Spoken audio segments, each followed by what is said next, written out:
Welcome into this edition of ACAP Today for the week of July 5th, 2021. I'm Jason, parent with the Aroostook County Action Program. Hope you all had a happy and safe 4th of July week, and happy summer to everyone as we continue this beautiful Aroostook County summer. On this week's program, we're going to talk with Jamie Chandler, ACAP's Chief Operating Officer, and Amy Murchison, a Program Coordinator here at ACAP, about our new mission statement and what went into it, what goes into a mission statement, what a mission statement is all about, and how it guides our work serving the Aroostook County community every day. We're going to begin that discussion in just a little bit on this edition of ACAP Today, but first, as we do on each broadcast, we're going to get into the news and information that you can use, information that we want to share with our community that will be helpful in the week and weeks ahead. First, I want to share with you that you're all invited to participate in an open house at our new Birch Street Community Center Partnership Program with the Presque Housing Authority. It will be held on Thursday, July 15th. You can feel free to stop by anytime between 10 a.m. and 7 p.m. on the 15th of this month. It's at 37 Birch Street here in Presque. That day we'll be doing a ribbon cutting at 10 o'clock in the morning, but we'll also be inviting folks to tour the building and visit the newly revamped playground at our newest ACAP Early Care and Education facility. You can also chat with our team of educators, the cook that will be on site, as well as the family coach, and then also participate in a community fair of information on various ACAP programs. So in addition to touring a new facility and visiting with staff, you can also learn about a multitude of ACAP services that are available to our community each and every day right there on site. And so we invite you again to join us for that event on the 15th of July. We also want to invite you in to visit with our wellness and prevention team, our impact team, making an impact at various community events. They're headed to the Maine Potato Blossom Festival in Fort Fairfield on July 17th, and very recently have been at weekend activities this past weekend, the Midnight Madness activity in Holton, Limestone's 4th of July. They're participating in events across Aroostook County in and around the summer months, and we invite you to visit with them at those community festivals when you're out and about. We also want to remind folks of the important changes that are coming to the child tax credit that will help many families. For families with children under the age of 17, there's a child tax credit that will begin starting monthly this summer. We encourage you to go to irs.gov/child tax credit 2021 to learn more information about this. For tax filers, as I understand it, you will be all set, but there's information at the website there for individuals who may not file taxes on how you can claim that child tax credit starting again this summer. We encourage folks to take advantage of this. It's a wonderful opportunity and part of the pandemic relief legislation that has been passed. We also want to remind folks that if you are struggling right now or have concerns or questions on any of anything in our community related to potential assistance, both pandemic related and just if your family's struggling, to please reach out to us. We have navigators here at the agency who are happy to help connect you with services, and even some services you may not be familiar with or know about or might have difficulty completing applications for because of the complexity. Again, please do reach out to us if you are in need of any assistance at all, and we can connect you with navigators here at our agency. We also want to share with folks that a free legal clinic is being offered up in the St. John Valley by our friends at Pine Tree Legal Assistance. They are offering them in Madawaska and Fort Kent.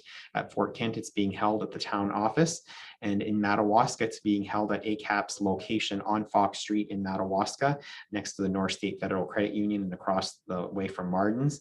The Madawaska clinics are being held on Fridays between Friday, and not every Friday, the first and third Friday of the month between 1 o'clock and 3 o'clock in the afternoon at that 88 Fox Street location. They're held in the mornings on those days in Fort Kent. So there is information on our website about this as well. We are also welcoming the community to provide feedback if you've received ACAP services in the last 30 days or so, either at home or at one of our centers or even electronically. We really would love your feedback. There's a survey on our website or on our Facebook page that can be accessed. It's a free confidential survey, a short confidential survey, I should say. And the results will really allow us to monitor and to improve our programs and services. So we'd really love to hear from you. So consider going online either on our Facebook presence presence or on our website to complete this, this customer feedback survey. We also are reminding folks to please consider getting your COVID-19 vaccination if you have not done so already. Here are members of our ACAP team who have stepped forward and done that as well. And we're continuing to encourage our employees to do this and encouraging our community to as well. If you'd like information on where a vaccine location, a clinic location is closest to you, you can go onto the website right there on your screen. You can also give us a call at 764-3721 and we can help navigate you through online registration for a COVID-19 vaccination, or even let you know where walk-in clinics might be nearest you. In addition to that, if you are in need of transportation to a COVID-19 vaccination appointment, you can call hopefully within 48 hours in advance of your scheduled vaccination. You can call the number 1-855-608-5172 and they will help you arrange transportation to your vaccination appointment. We are sharing with you that we have Head Start openings in Houlton and Dyer Brook for this coming fall and current childcare openings in Caribou and Houlton. And we encourage folks, if you are in need of childcare or know someone in need of childcare or would like to enroll in our Head Start program, to please contact our team at 764-3721 for more information and to get connected with those services. We also encourage folks to be thinking ahead. We do have a waiting list for programs in other communities, but it's always good if you're thinking you're going to need childcare in the coming months to get yourself on that list.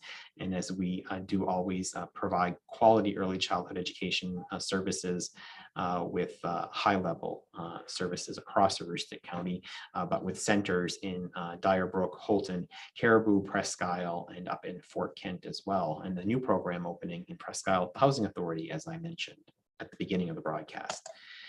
The Emergency Rental Assistance Program continues to take new applicants. If you are having difficulty paying your rent, or even if you've seen an increase in expenses such as with groceries throughout this COVID-19 pandemic, and you are qualify financially for the program, you are eligible for emergency rental assistance. Please check out our website. The income qualification guidelines are there.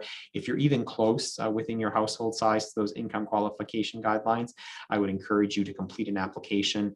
There are some certain allowances that we can allow for additional expenses to deduct from that household income. If you have any questions, give us a call, 764-3721. Now is also a great time of year. Actually, it's the best time of year to apply for the Home Energy Assistance Program. We have just a few days left. The season ends on July 15th. We'll be starting a new season at the end of August, but that season is already booked out for appointments well into the winter months at this point. So if you have not had an appointment or have not applied for the Home Energy Assistance Program since last August, you would want to apply now. If you had applied since last August, we will be getting you a new appointment for this coming year, but please consider doing that. Any benefit that goes on your account stays there for up to 18 months or until it's exhausted. The income qualification guidelines in the last couple of years have increased significantly. So folks who maybe weren't eligible in the past are now eligible. That information is also located on our website. Or if you have any questions, you can call 768-3053. Our community closet, lastly, in this news that you can use information, our community closet continues to be available 24 hours a day, 7 days a week at our 771 Main Street location. Thanks to some wonderful volunteers, the United Way of Aroostook's Day of Service recently, a number of clothing items were moved from items that had been collected at the Aroostook Center Mall to our community closet. So there's a lot of new items out there, some new summer clothes for folks, and even not too soon to start thinking ahead for dressing children for back to school. So we have children's items as well as adult items. And again, if you would like to drop off clothing items, you can do so 24/7 right at the community closet. Or when our office at 771 Main Street is open, you can drop those off indoors and bring them right into us, into the office. And again, please do feel free to either drop off clothing, or if you are in need of clothing, to access it. There's also right nearby the community closet, the community cupboard, which has non-perishable food items, and leave what you can as well. take what you need is the philosophy there as well. And with that, that's this week's news and information that you can use. I'm pleased now to welcome to ACAP Today, as I noted at the top of the show, Jamie Chandler, who's ACAP's Chief Operating Officer, and Amy Murchison, who is our Program Coordinator, working with families with young children and overseeing particularly behavioral health initiatives in our agency and working with our whole family work as well. So it's great to have you both on the program. Thank you so much for joining me. Thanks, Jason. I'm happy to be here. So you are also, in addition to that, before we get into the talk about the specifics of what we're talking about today, which is our mission statement, you are also both certified Roma implementers at the agency. So I want you to tell folks a little bit about that. And then I also want to congratulate you because you're also both newly, along with Sue Powers, our Senior Director of Programs, newly certified community action professionals, which are certainly not a dime a dozen in the community action world. And I think that you've actually maybe increased by 100%, doubled the number of community action professionals, the three of you in the state. So first, tell me about ROMA, Results-Oriented Management Accountability, because that has directly to do with the work on the mission statement. Jamie, why don't I start with you on that? Yeah, so ROMA is a set of principles that are outlined for all community service block grant recipients. And essentially, it is a process for which each agency goes through to make sure that first and foremost, your agency is developing programs, developing services, and contributing toward outcomes that meet your mission and that meet the community needs that are identified within your local community. And so it is a process that includes assessment of data. It is a process that includes collecting information.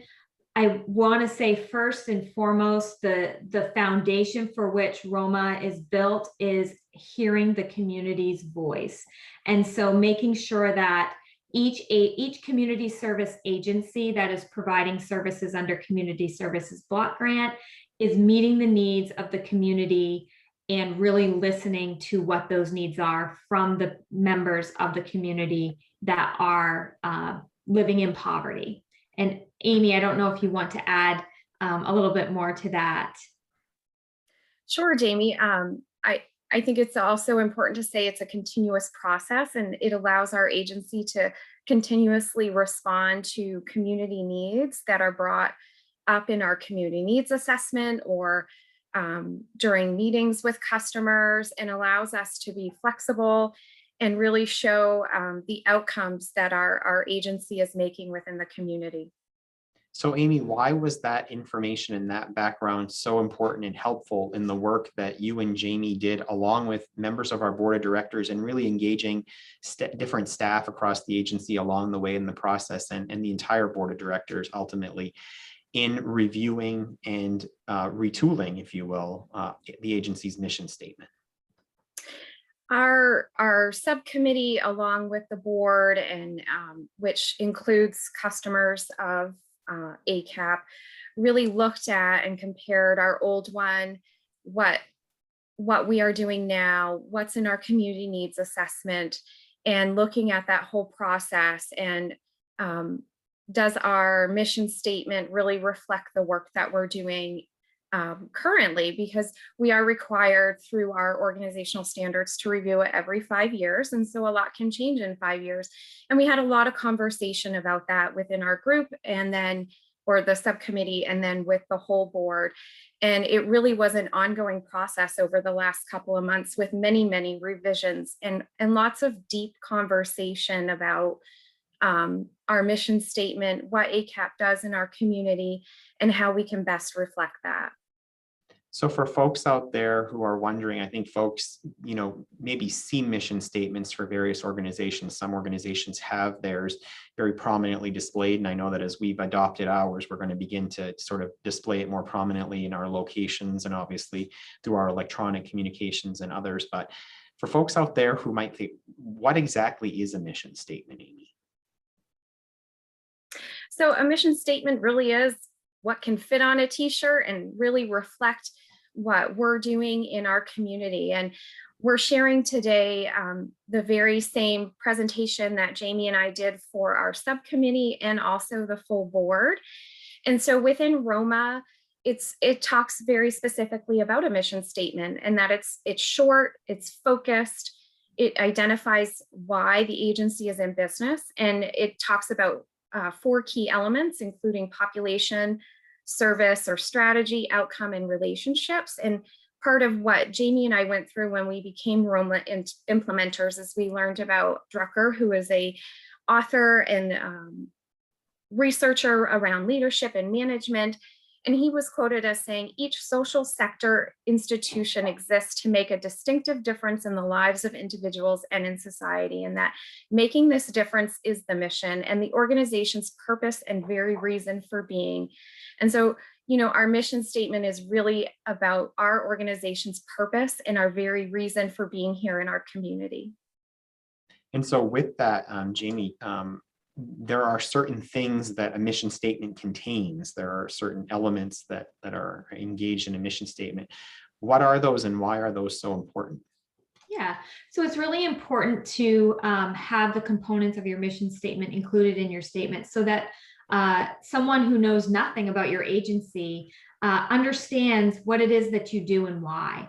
And so the 4 elements of the mission statement include population. So who is it that you are serving? And so for many community action agencies, population, they may reference low income, they may reference people living in poverty or the unemployed.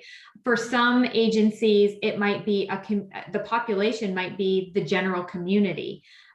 So population, identifying who you're serving is extremely important. The services, what is it that you do? What are the services that you provide that will help people to realize that change, if you will, that Amy spoke about on the previous slide? And so are they social services, human services, education, health, general community services? What are the services as an agency that you provide? What is it that you do that will result in a change? What is the change that you foresee will happen as a result of the services that you provide? And that's the outcomes.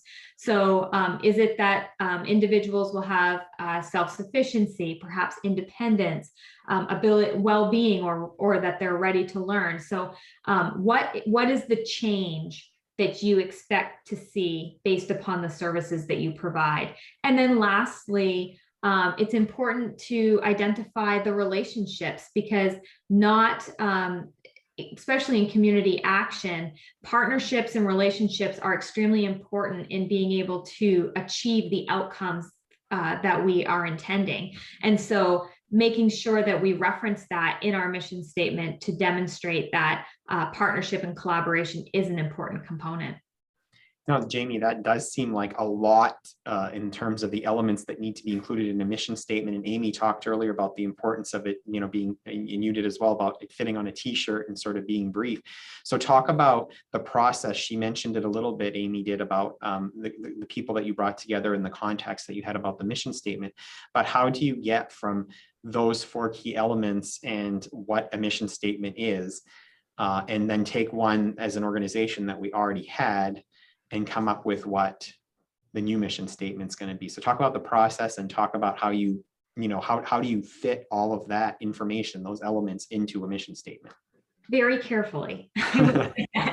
I will say that our subcommittee of board members that helped us work on this mission statement, it was definitely a group effort. We met multiple times, and our first and foremost, we looked at what does our current statement say about us, and does it encompass all that we do at the agency? And initially we said there are some services that technically don't necessarily mesh with our current mission statement, and because of the evolution that our agency had gone through over the last 5 years. And so that was a major component of the conversation that we had. And so it was really about we did a lot of wordsmithing, saying, oh, you know, these words, we probably don't need these words because they're just extra. And so we did a lot of just taking some words out and then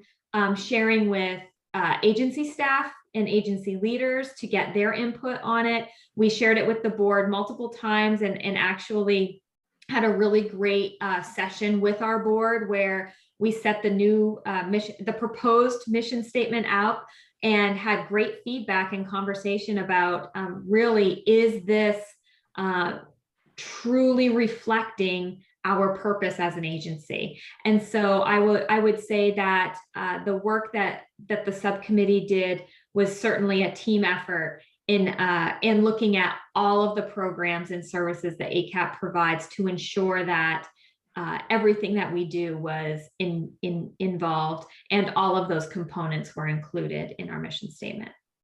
Now, both of you, Jamie and Amy, are both Roma certified implementers and now certified community action professionals. But and you obviously know a lot about our agency, both of you in your roles, but a lot about the CAP world, and even more so now in those roles.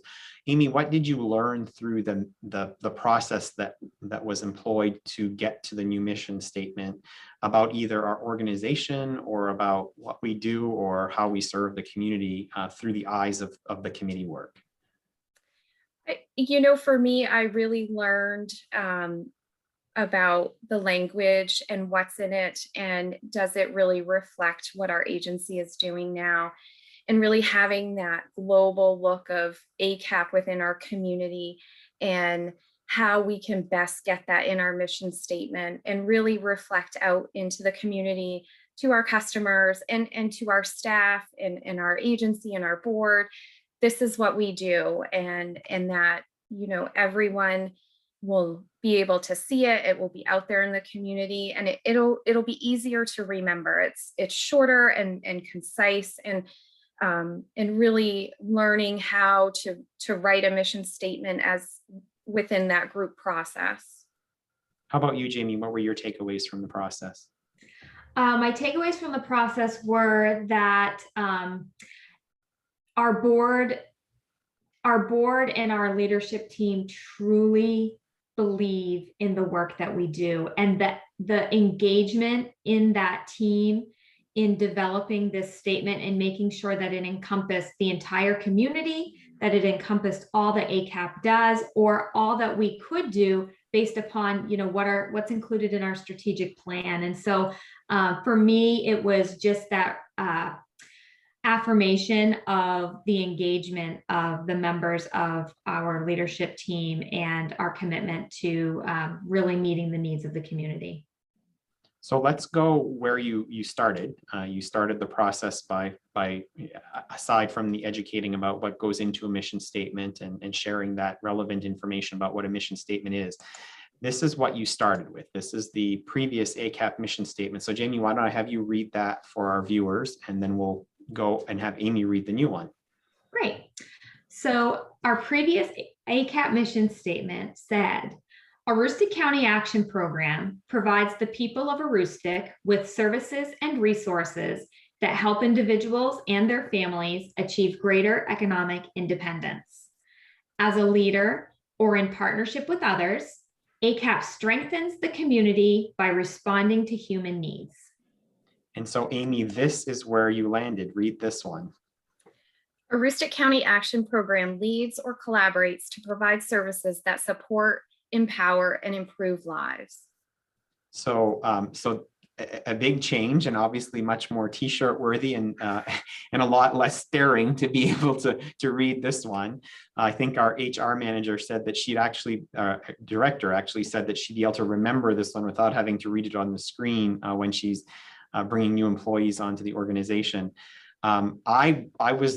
We, as Jamie pointed out, the leadership team and the board, and I was at meetings where both had happened, had reviewed previous versions of this, but you also joined us, Amy, at the board workday session that was held last week as well. What did you see happening in that room? Do you agree with Jamie? There seemed to be a lot of engagement. I don't think that there was anyone who didn't have something to say and some input in this evolution. Yes, the board was very engaged in this, and I saw our board members really reflecting about our agency, our community, our customers, our staff, and really putting a lot of thought and effort into their feedback and what they were providing within that group process.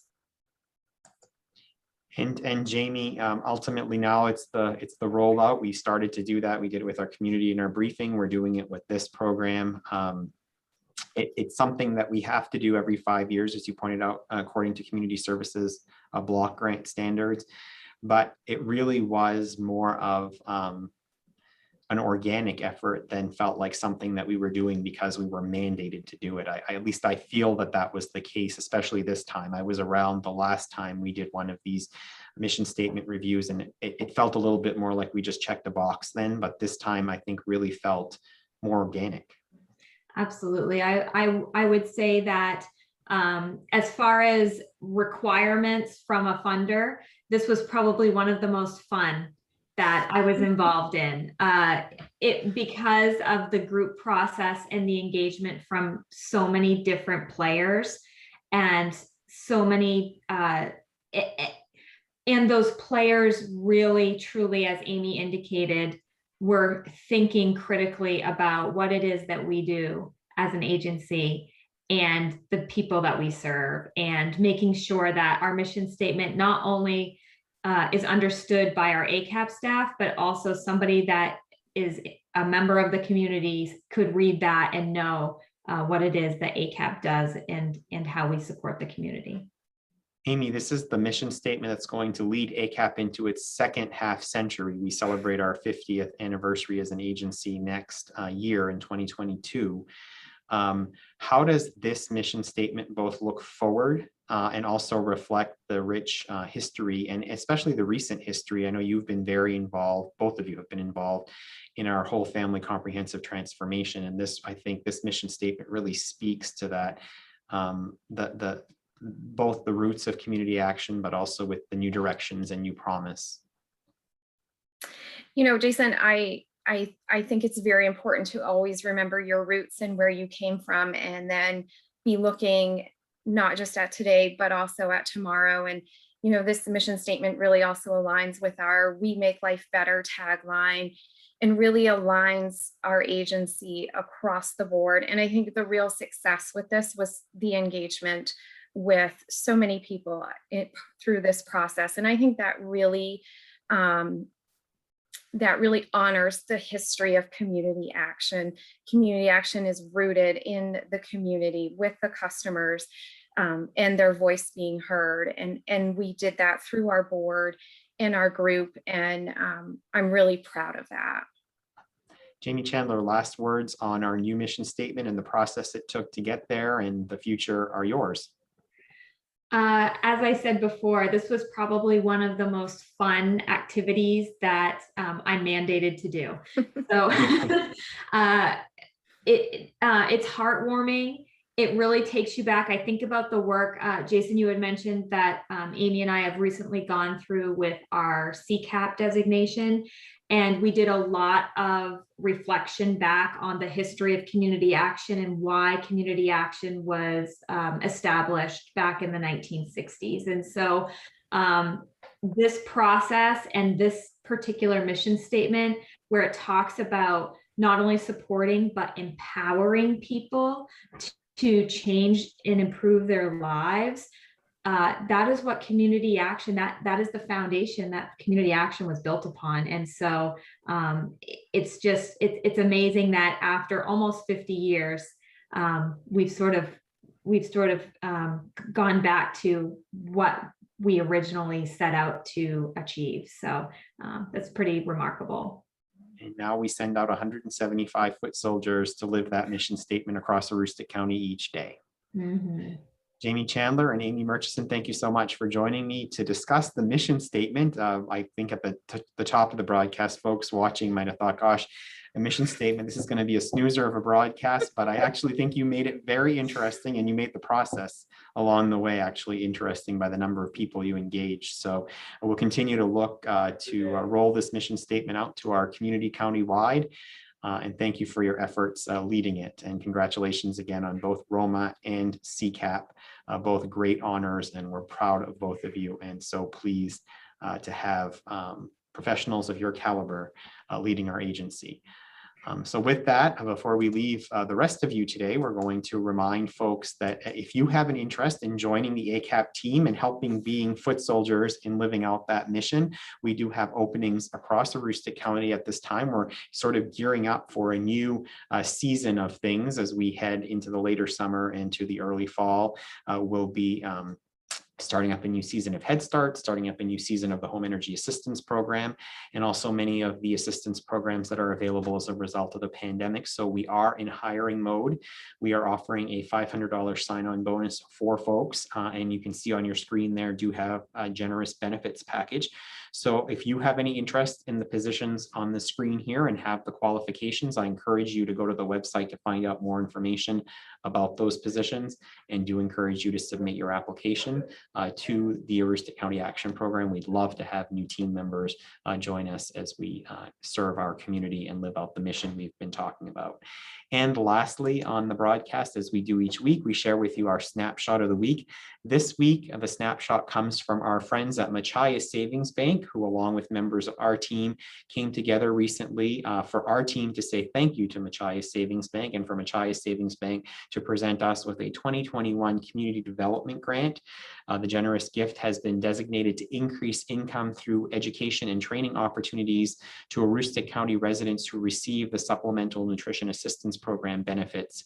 And so it's going to allow us to do some great work with folks across Aroostook County and be able to support residents in ways that we haven't, to the extent that both the SNAP education and training funds, as well as these Machias Savings funds, will allow us to do. So we thank again Machias Savings Bank. This is one of a number of gifts that they've presented to us in recent months alone, and we thank them very much, and thank the members of our team like Jeannie Fox there in the picture, who, along with Sherry Locke from ACAP, will live out our mission to make the work happen across Aroostook County and support residents in this way.